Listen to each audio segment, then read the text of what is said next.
আমি যদি পরবর্তীতে কোন ধরনের ঘোষণা নাও দেবে আপনাদের মন্ত্রীরা মানসিক হচ্ছে এই কোন সন্ত্রাসী সংগঠন আওয়ামী লীগকে নিষিদ্ধ করা। আওয়ামী লীগকে নিষিদ্ধ না করা পর্যন্ত সংগ্রামী ভাইয়েরা, সংগ্রামী বোনেরা, আপনারা এই রাজপথ ছাড়বেন না।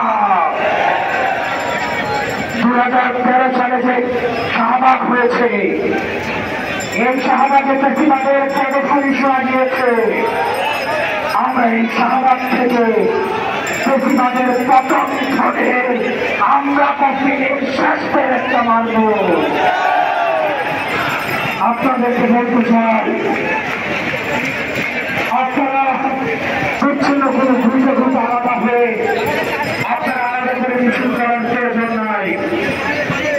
আমাদের মত, আমাদের পথ আলাদা হতে পারে, কিন্তু আওয়ামী লীগ নিষিদ্ধ করার প্রশ্নে আমরা সবাই ঐক্যবদ্ধ। আপনারা এখানে যারা রয়েছেন আপনারা বসে যান।